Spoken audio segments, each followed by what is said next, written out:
Students, तो आज हम लोग नया चैप्टर स्टार्ट करने जा रहे हैं यहाँ पर सॉलिड स्टेट।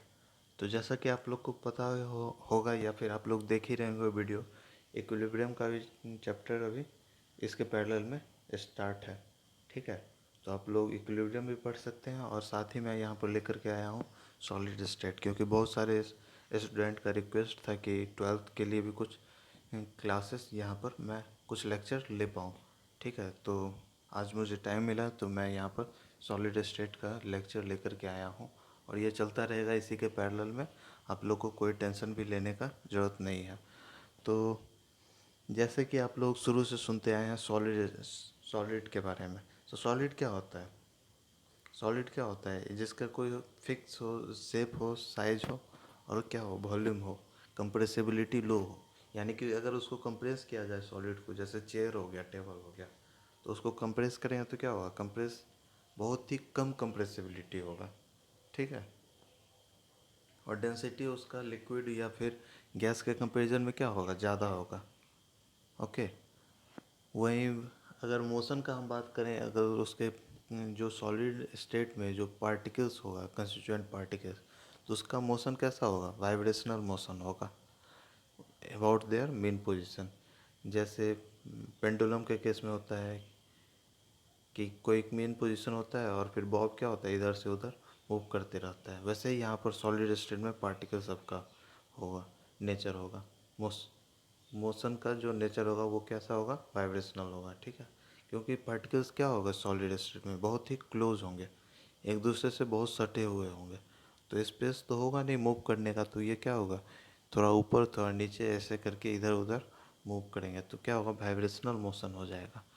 ओके, और डिफ्यूज़न भी क्या हो जाएगा? नेग्लिजिबल होगा। किसी एक सॉलिड को दूसरे सॉलिड में डिफ्यूज़ कराना बहुत ही मुश्किल होगा, वहीं लिक्विड को हम लोग आसानी से करवा सकते हैं डिफ्यूज़। ठीक है, तो पहले मैं ओवरव्यू बता दे रहा हूँ सॉलिड स्टेट का, ताकि जो स्टूडेंट पहली बार पढ़ रहे हैं उन लोग को समझने में ज़्यादा दिक्कत नहीं हो। तो किसी चैप्टर को स्टार्ट करने से सबसे पहले उसका ओवरव्यू जानना बहुत ज़्यादा ज़रूरी है, क्योंकि क्या हम पढ़ रहे हैं, चैप्टर कितना लेंदी होगा, क्वेश्चंस कैसे आते हैं या नहीं है हमारे एग्ज़ाम्स में, तो वो सब जानना बहुत ज़्यादा ज़रूरी है। तो सबसे पहले मैं बता दूं आप लोग को कि सॉलिड स्टेट यहाँ पर इमेजिन करने वाला चैप्टर है। आप लोगों को कुछ नहीं करना है, बस कॉपी पेन रखिए और एक रूम में रख करके बस आप लोग को इमेजिन करना है। ठीक है, क्योंकि यहाँ पर क्या होगा कि पार्टिकल्स को कभी कॉर्नर में अटैच रख दिया जाएगा, कभी डायगोनल, कभी बीच में रख दिया जाएगा। ठीक है, रूम जैसे इस तरीके से होगा। ओके, कभी किसी फेस के सेंटर पर रख दिया जाएगा, कभी ये डायगोनल के सेंटर पर रख दिया जाएगा। तो ये सब चीज़ हम लोग को इमेजिन करना है, क्योंकि 3D में सोचना ही मेन होता है। ओके, आप लोग फार्मूला से हर चीज़ को सॉल्व कर नहीं सकते हैं, और क्वेश्चन इससे बहुत ही इजी आता है, यही मैं बोलूँगा। क्योंकि सॉलिड स्टेट का क्वेश्चन ऐसा आएगा कि अगर आप लोग अच्छे से पढ़ें तो 90% मैं एकदम श्योरिटी के साथ बोल रहा हूँ कि क्वेश्चन सॉल्व हो जाएगा। चाहे किसी कोई भी स्टूडेंट क्वेश्चन सॉल्व कर रहे होंगे, आईआईटी के लिए के बच्चे या फिर नीट के बच्चे, ठीक है, या कोई भी स्टेट इंजीनियरिंग एग्जाम्स, वो सब क्वेश्चन क्या हो जाएगा? सॉलिड स्टेट का सॉल्व हो जाएगा। तो ज़्यादा इसमें टेंशन लेने का ज़रूरत नहीं है। जो भी मैं सिलेबस पढ़ा रहा हूँ, टॉपिक पढ़ा रहा हूँ, ये सब जो भी है, ये तो फ़िलहाल नोट करने का कोई ज़रूरत है नहीं। मैं बताते जाऊँगा कि कहाँ पर आपको नोट करना है, कहाँ पर नहीं करना है। अगर आप नोट नहीं कर पा रहे हैं तो सिंपल सा बात है, मेरा लेक्चर बार बार देखिए, कम से कम 4 से 5 बार किसी भी लेक्चर को। मैं ये नहीं बोल रहा हूँ कि मेरे ही लेक्चर को देखिए, किसी भी लेक्चर को अगर आप देखेंगे तो फिर याद होना स्टार्ट हो जाता है, और याद हो जाता है। उसके बाद फिर आपको रिवाइज करने का कोई ज़रूरत है नहीं। तो ठीक है, स्टार्ट करते हैं यहाँ पर चैप्टर। तो सबसे पहले यहाँ पर क्लासिफिकेशन। सॉलिड को हम लोग क्लासिफाई करते हैं 2 तरीके से। ठीक है, पहला पैरामीटर है यहाँ पर उसके पैकिंग के बेसिस पर, ऑन पैकिंग बेसिस, कि पार्टिकल्स किस तरीके से अरेंज है। ठीक है, उस बेसिस पे हम 2 तरीके से यहाँ पर डिवाइड करेंगे सॉलिड को, एक एमॉर्फस और दूसरा क्रिस्टलाइन। ठीक। और सेकेंड बेसिस जो है वो है मेरा फोर्सेस, इंटरमोलिकुलर फोर्सेस के, नेचर ऑफ फोर्सेस के ऊपर हम लोग डिवाइड किए हैं सॉलिड को। तो ये इस तरीके से आप लोग चार्ट देख रहे हैं यहाँ पर, कोवैलेंट, मेटालिक, आयोनिक, मॉलिक्यूलर। ठीक है, तो ये सब आप अगर चाहें तो नोट कर लें। ओके, वीडियो पॉज करके नोट करते हुए चलिएगा। मैं यहाँ पर टाइम ज़्यादा बर्बाद नहीं करूँगा, तो स्टार्ट करता हूँ चैप्टर। तो जैसे एमॉर्फस और क्रिस्टलाइन का सिंपल्स बहुत ही अच्छे तरीके से यहाँ पर डिफ्रेंशिएट किया गया है एमॉर्फस को क्रिस्टलाइन से। तो क्रिस्टलाइन का जो क्रिस्टलाइन शेप का जो पार्टिकल्स होता है वो बहुत ही अच्छे तरीके से अरेंज होता है। जैसे यहाँ पर क्रिस्टलाइन क्वार्ट्ज देख रहे हैं और ये एमॉर्फस ग्लास है। ठीक है, तो यहाँ पर जैसे फिगर में आप देख रहे हैं तो पार्टिकल्स क्या है, बहुत ही रेगुलर मैनर में अरेंज है। और यहाँ पर एमॉर्फस में देखिए इरेगुलर मैनर में ऐसे इस तरीके से अरेंजमेंट है। तो इसी के कारण इस दोनों के बिहेवियर में चेंज आ गया है। ठीक है, तो क्रिस्टलाइन का जो नेचर होगा उसमें पहला पॉइंट आप लोग देख लीजिएगा कि इसका शार्प मेल्टिंग पॉइंट होता है, क्योंकि बहुत ही रेगुलर मैनर में पार्टिकल अरेंज होते हैं। तो किसी एक फिक्स टेम्परेचर के बाद ही ये शार्पली सॉलिड से लिक्विड में कन्वर्ट हो जाता है। वहीं एमॉर्फस का अगर हम बात करें तो इसका डिफ्यूज्ड मेल्टिंग पॉइंट होता है। ऊपर में आप लोग को पॉइंट बनाया गया है, उसमें से आप नोट कर सकते हैं, मैं यहाँ पर बता दे रहा हूँ। डिफ्यूज मेल्टिंग पॉइंट होता है क्योंकि एक रेंज तक सॉलिड और लिक्विड इक्विलिब्रियम में रहता है। ठीक है, कोई एक फिक्स टेम्परेचर नहीं रहता है कि इसके बाद वो वाटर में कन्वर्ट हो जाएगा, वैसा कुछ नहीं रहता है। एक डिफ्यूज रहता है कि एक रेंज ऑफ टेम्परेचर रहता है एमॉर्फस के केस में। ओके, नाउ नेक्स्ट पॉइंट है मेरा यहाँ पर, एक होता है आइसोट्रोपिक और एक होता है एन आइसोट्रोपिक। तो जैसे यहाँ पर देख रहे हैं क्रिस्टलाइन क्या है, एन आइसोट्रोपिक। मतलब इसका जो फिजिकल प्रॉपर्टी होगा कि क्रिस्टलाइन सॉलिड का, वो क्या होगा, हर डायरेक्शन में क्या हो जाएगा, डिफरेंट होगा। Different values when measure from different direction. क्योंकि ये रेगुलर में हर चीज़ यहाँ पर भी जो डिवाइड ही हम लोग किए हैं, डिवीज़न ही किए हैं पैकिंग के बेसिस पर, कंस्टिट्यूएंट पार्टिकल्स का किस तरीके से पैकिंग रहता है, तो वही डिफरेंस क्रिएट कर रहा है। तो एनआइसोट्रोपिक क्या हो जाएगा, डिफरेंट डायरेक्शन में फिजिकल प्रॉपर्टी क्या होगा, डिफरेंट होगा। जैसे इस डायरेक्शन में जो रिफ्रैक्टिव इंडेक्स हो गया मेरा, या फिर इलेक्ट्रिकल कंडक्टिविटी हो गया, वो अलग होगा, इस डायरेक्शन में अलग होगा, इस डायरेक्शन में अलग होगा, इस तरीके से ही होगा। वहीं एमॉर्फस के केस में क्या होगा, आइसोट्रोपिक। आइसो मतलब क्या होता है, सेम। तो फिजिकल प्रॉपर्टी सभी डायरेक्शन में क्या हो जाएगा, सेम रहेगा। ठीक है, ओके, नोट करते हुए चलिएगा। नाउ जैसे इसका एग्जांपल दिया हुआ है ग्लास, और क्रिस्टलाइन का एग्जांपल है डायमंड। डायमंड आप लोग देखे ही होंगे रेगुलर मैनर में अरेंज रहता है, जिसके कारण वो बहुत ही हार्ड सब्सटेंस माना जाता है। ठीक है, यही सब चीज़ यहाँ पर दिया हुआ है। मैं यहाँ पर कुछ फिगर भी लेकर के आया हूँ जिससे कि आप लोगों का कंसेप्ट और ज़्यादा क्लियर हो सके। तो जैसे आप लोग ओल्ड बिल्डिंग में आप लोग देखते होंगे, यहाँ जो नीचे में बेस में जो मेरा ग्लास रहता है वो क्या होता है, ज़्यादा थिक रहता है। ठीक है, और ऊपर में थिन रहता है। ऐसा क्यों होता है, क्योंकि एमॉर्फस सॉलिड जो होता है उसको हम लोग स्यूडो सॉलिड भी बोलते हैं। ओके, स्यूडो सॉलिड बोलते हैं, या फिर सुपर कूल्ड सॉलिड भी हम लोग बोलते हैं। स्यूडो मतलब क्या हो गया, फॉल्स सॉलिड, क्योंकि ये क्या होता है, इसमें फ्लो होता है। जैसे मान लीजिए 50 साल 100 साल का कोई बिल्डिंग है, वो क्या होगा, यहाँ पर अगर आप देखिएगा तो क्या हो जाएगा, एक मोटा लेयर जमा हो जाएगा। क्योंकि इसका मतलब क्या है, ग्लास जो है वो क्या हो रहा है, ऊपर से नीचे फ्लो कर रहा है। तो ये ग्लास मेरा एमॉर्फस सॉलिड है। ठीक है, ओके। अब जो नेक्स्ट है मेरा, वो नेचर ऑफ फोर्सेस के बेसिस पर हम लोग क्लासिफाई किया है। तो एक मेरा कोवैलेंट हो गया, एक मेटालिक हो गया, एक आयोनिक हो गया, और एक मॉलिक्यूलर हो गया। ठीक है, तो आयोनिक क्या होता है, सबसे पहले आयोनिक से स्टार्ट करते हैं। आयोनिक क्या होता है, ज़्यादातर बच्चे सुने हुए हैं, एक जैसे दो आयन मिल करके जो फोर्स होगा, इलेक्ट्रोस्टैटिक फोर्स इसमें एक्ट होता है आयोनिक सॉलिड में, पॉजिटिव और नेगेटिव चार्ज होता है, और जिसके कारण इसका मेल्टिंग पॉइंट भी ज़्यादा होता है। ठीक है, ओके। तो नेक्स्ट है मेरा यहाँ पर एग्जाम्पल क्या हो गया, क्या हो जाएगा, NaCl। नेक्स्ट है मेरा यहाँ पर मेटालिक सॉलिड। मेटालिक सॉलिड में जैसे आप लोग यहाँ पर फिगर देख रहे हैं, ये क्या है, मेरा मेटल है। ये जो प्लस वाला है वो मेरा क्या है, कर्नेल्स है, या इसको हम लोग मेटल कोर्स भी बोलते हैं। ये जो प्लस वाला है, जिस स्फेयर के अंदर मेरा प्लस है, वो क्या हो जाएगा, मेटल कोर्स बोलेंगे, या फिर कर्नल्स भी इसको बोलते हैं। ठीक है, और ये जो है, ये मेरा क्या है, ये जो क्लाउड तरीके का बना हुआ है, वो मेरा क्या हो जाएगा, मोबाइल इलेक्ट्रॉन्स हो गया। ठीक है, ये जो प्लस हो गया तो ये इलेक्ट्रॉन क्लाउड हो गया, तो ये नेगेटिव चार्ज, ये प्लस चार्ज, तो इसके बीच में जो फोर्स एक्ट होता है वही मेरा क्या हो जाएगा, मेटालिक फोर्स हो जाएगा। ठीक है, ओके। तो फिगर मैं लेकर के आऊँ ताकि आप लोगों का कंसेप्ट ज़्यादा अच्छे तरीके से क्लियर हो सके। Electrons are not bonded to any particular and are free to move about in the solid.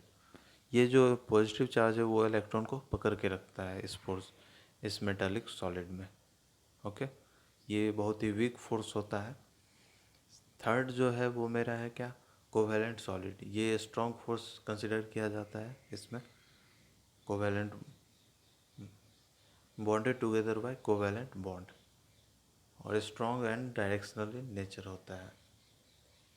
जैसे आप लोग ग्रेफाइट देखे होंगे 9th-10th में, इसका फिगर देखे होंगे ग्रेफाइट या डायमंड का, तो वो क्या होता है, एक जाइंट स्ट्रक्चर होता है।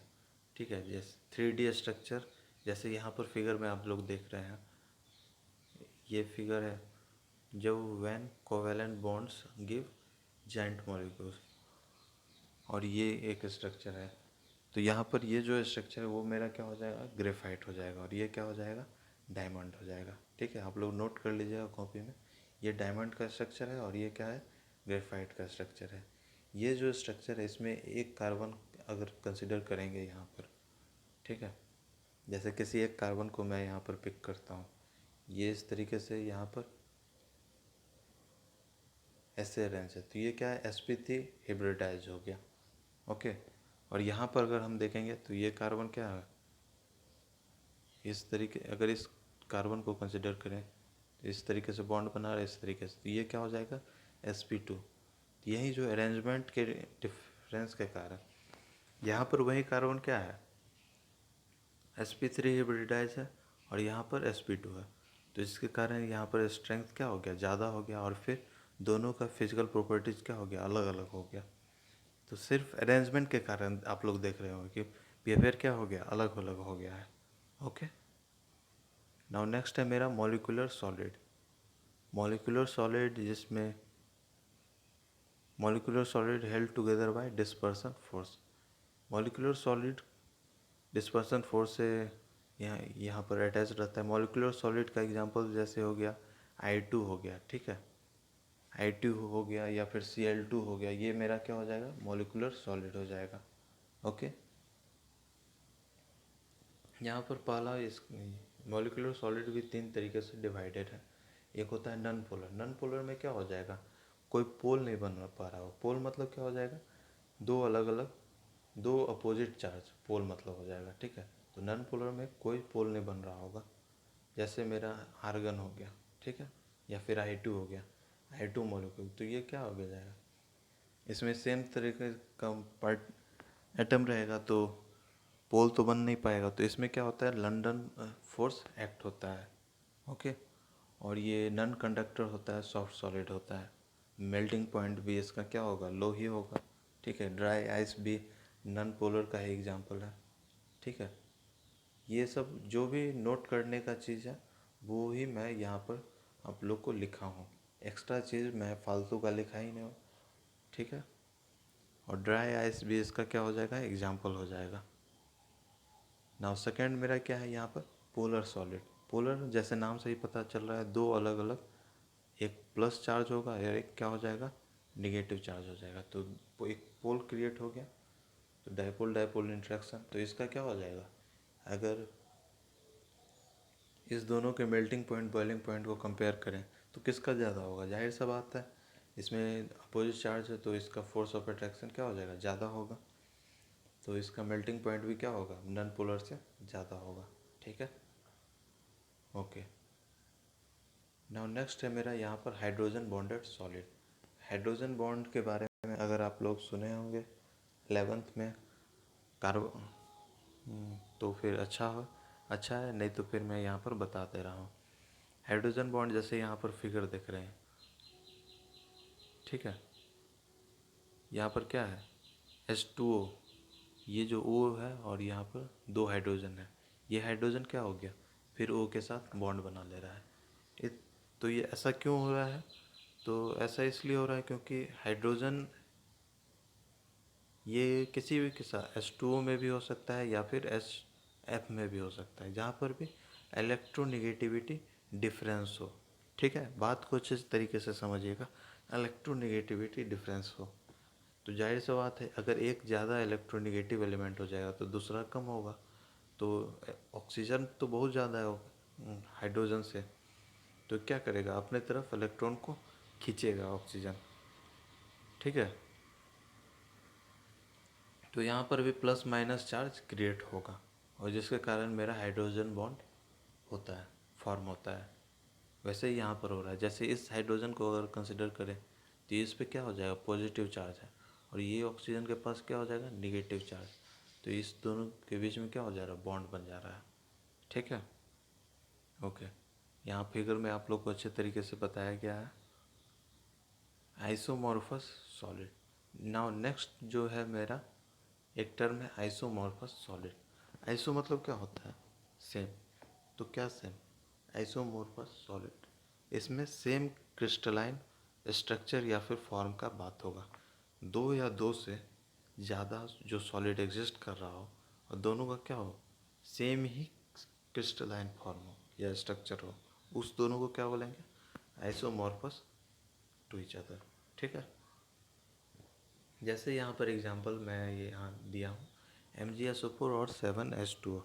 तो ये क्या है, दो अलग अलग मॉलिक्यूल है, ठीक है, लेकिन दोनों का जो स्ट्रक्चर होगा वो क्या होगा, मेरा सेम होगा। तो ये क्या हो गया कि एग्जांपल हो गया मेरा आइसोमॉर्फस सॉलिड का। लेकिन अगर एक दूसरे के कंपैरिजन में बात करें तो आइसोमॉर्फस टू ईच अदर। ठीक है, उम्मीद है आप लोग को ज़्यादा दिक्कत हुआ नहीं होगा समझने में। और नेक्स्ट जो है वो मेरा में यहाँ पर पॉलीमॉर्फस सॉलिड हो गया। पॉलीमॉर्फस में एक ही कंपाउंड अलग अलग तरीके का अरेंजमेंट प्रोड्यूस कर रहा होगा। ठीक है, टू और more crystalline form having similar chemical composition but different arrangement. ठीक है, मतलब दो या दो से ज़्यादा क्रिस्टल जो कि कंपोजिशन सेम होगा लेकिन स्ट्रक्चर क्या होगा, डिफरेंट होगा, अरेंजमेंट पार्टिकल्स का क्या होगा, डिफरेंट होगा।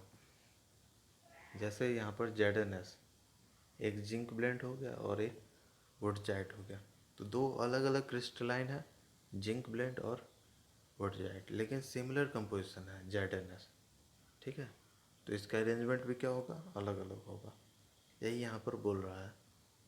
और ये लास्ट पॉइंट नोट कर लीजिएगा। उम्मीद है ज़्यादा फास्ट नहीं पढ़ाया हूँगा मैं, ये बहुत कम देर का लेक्चर है, फिर से मैं लेक्चर लेकर के आऊँगा और आप लोग पढ़ते रहिएगा। और हाँ, मैं यहाँ पर मैं यहाँ बोलना भूल गया क्योंकि लगातार मैं पढ़ा रहा था और आप लोग का भी लिंक टूट नहीं सके, इसलिए चैनल को मेरे सब्सक्राइब कर दीजिए ताकि जो भी मैं लेक्चर लेकर के आऊँ वो आप लोग को नोटिफिकेशन में आ जाए, और या फिर मेरे चैनल को शेयर कर दीजिएगा। आप लोग पहले पढ़ लीजिए, नोट बना लीजिए उसके बाद, क्योंकि आप लोग का पढ़ना ज़्यादा इम्पोर्टेंट है। और अभी कम से कम आप लाइक तो कर ही सकते हैं, तो कम से कम लाइक कर दीजिए इस वीडियो को अगर अच्छा लगा हो। ठीक है, thank you very much, okay.